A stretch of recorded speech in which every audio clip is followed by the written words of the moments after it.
జోగి రమేష్ అరెస్టును జనసేన నేతలు కూడా స్వాగతించారు. చట్టం ముందు అందరూ సమానమే అనేది గుర్తుంచుకోవాలన్నారు. తప్పు చేసిన వాళ్ళు ఎవరైనా కోర్టు మెట్లు ఎక్కాల్సిందేనన్నారు. జోగి రమేష్ అరెస్టుని స్వాగతిస్తా ఉన్నాం. ఎందుకంటే గత ప్రభుత్వం జగన్మోహన్ రెడ్డి ప్రభుత్వం అధికారంలో ఉన్నప్పుడు అనేక కుంభకోణాలు ఈ రాష్ట్రంలో జరిగినాయి.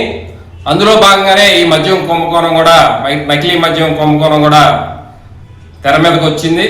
ఏదైతే జనార్దన్ అనే వ్యక్తి ఇచ్చినటువంటి వాంగ్మూలాన్ని ఆధారంగా ప్రభుత్వం గత నెల రోజులుగా ఎంక్వైరీ చేసి ఆధారాలు సేకరించి ఈరోజు జోగి రమేష్ అరెస్ట్ చేయడం జరిగింది.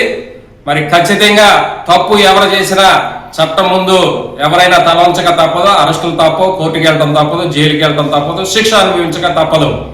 అది గుర్తెరగాలి జోగి రమేష్.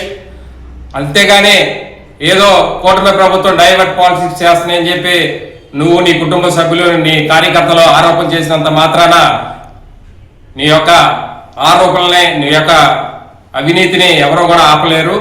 ఖచ్చితంగా ప్రభుత్వం ముందు నువ్వు ఎప్పటికైనా దోషిగా నిలబడాల్సిన అవసరం ఉంది. శిక్ష అనుభవించక తప్పదని చెప్పి సందర్భంగా జోగి రమేష్కి తెలియజేస్తాం.